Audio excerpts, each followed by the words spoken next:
A single pigeon stood inside a quiet, windowless wooden box. It was not looking for a mate or a nest. It was looking at a small plastic disc on the wall. The pigeon tapped the disc with its beak, once, twice, 10,000 times. It kept tapping until its beak was bruised and its feathers were messy. This was not a wild bird behaving naturally. This was the result of a cold, calculated design.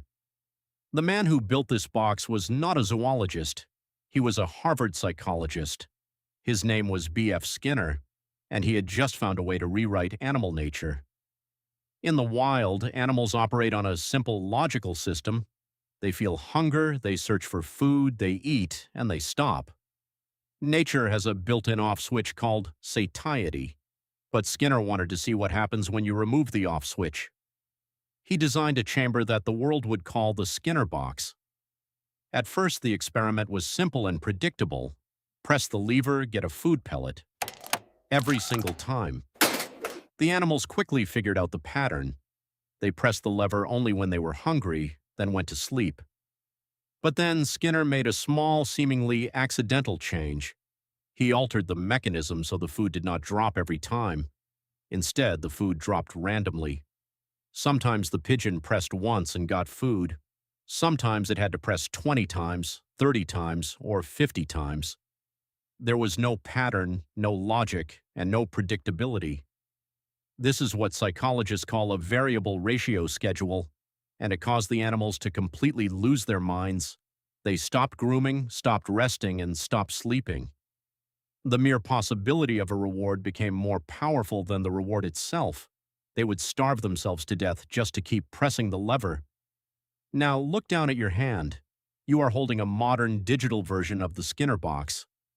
When you swipe down to refresh a social media feed, you are pulling the lever. Most of the time you get nothing, just boring posts and ads. But occasionally you get a hit of social validation, a like, a comment, a shocking headline, or a funny video. Your brain cannot resist the random interval. The unpredictability is the trap. If you knew exactly when you would get a good post, you would check your phone twice a day, because you do not know you check it 800 times a day. This is not an accident of technology. It is the foundation of the attention economy. The world's largest tech companies do not hire designers to make things pretty. They hire behavioral psychologists to make things addictive. They took Skinner's laboratory blueprints and built them into your pocket. Let us look at a quiet room in Harvard, 1953. Skinner placed a pigeon in a box with a pile of free, easily accessible food. Yet, on the other side of the box, there was the red button. To get food from the button, it had to perform a complex sequence of spins. The pigeon ignored the free food and spent hours spinning and pressing. The effort itself had become the drug. We think we use technology to find information or connect with friends. In reality, we are just performing the spins. We scroll not because we want to see the content. We scroll because we are addicted to the act of scrolling. But Skinner's experiments also revealed a silent exit. The pigeons only stayed in the loop because they had no other options.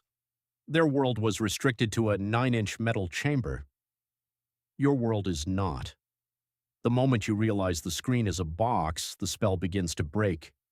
You are not lazy and you are not broken. You were just put inside a machine designed to win. The next time you feel the urge to pull the lever, look at the box, put it down, and walk away.